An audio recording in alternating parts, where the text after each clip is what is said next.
you roll down. Why? Two reasons. First,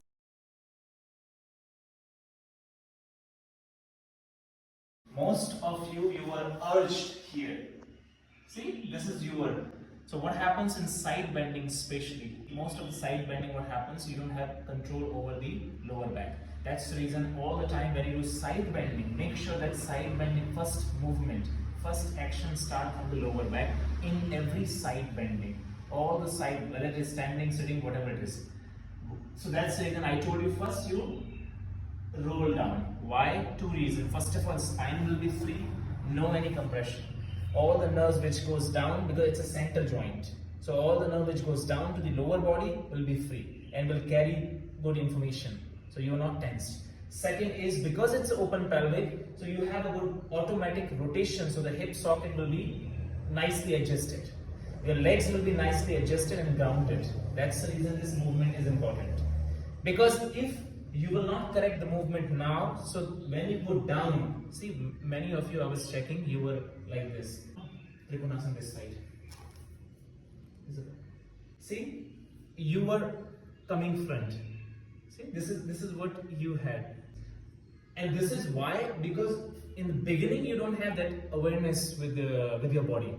If you have this first time, it will not come. You need to do regular. That's why asana is it's a regular movement.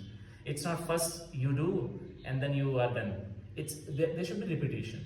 That's the reason first I said you to do movement. You first move. Why move? Because without movement your body will not understand what you need to do. So first you need to move. Because we want this body here. So that, see, center, so that you cannot see his buttock. So for that, first movement is arching and controlling the back. Hands on the hips. In. This is first. Second movement, I told you bend your knee, then you turn this. Why I said many of other teachers you will not, you will see they do like this, straight. This is also good. Straight leg, no need to bend. Why I'm saying bend? Because many of us, when you do straight leg, you are giving strain to the knee, inner knee. Why? Because you have a stiffness on the pelvic area. You don't have the flexibility. Those who are flexible, they can do straight leg. Those who are not having any knee injury, straight leg turning is okay. But those who are having tightness on the hip socket, those who are having knee injury, those who are having inner knee, facing this side. Those whose knee facing inside, see, andar ki taraf, inside. All these people need to bend the knee and then rotate, what I said in Trikonasana. If you notice that your knee is centered, Trikonasana, it's this. If it is twisting, closed pelvic, it's this. If it is open pelvic, it's this. Any open pelvic, T. Any closed pelvic, L. This you need to remember. Every asana. Now, after that, inhale, raise the hands. When you raise the hands, again, you will notice that you need to control the arch. Exhalation, yes, see, control the arch. Exhalation, you go down, whichever. That you were doing, holding final pose. Here, at the end of the pose. After, when you are down, see, I told you, take this. Most of us in Trikonasana, what we do, we focus on upper chest and we try to rotate upper chest. This is what we do. Because for us, Trikonasana means upper body. For us, we think this side. Which side I'm raising my hand? We adjust that side first. This is a tendency of the body. And that's why many people, they do like this. Hands goes behind the shoulder. So first, it was normal like this. Now, rotate externally. The lower arm, first action. Second action, take this chest further. This is second action. But when you do this, many of you, you will notice that your spine will again urge. So again, tuck your tailbone in.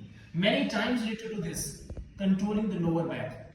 And after, when the chest is fully lifted, the bottom chest is fully lifted, now the last work comes for upper chest, but softly. Upper chest will not go anywhere. The front chest nipple will face ceiling. Upper chest is passive. In Trikonasana, upper body is passive, lower body is active.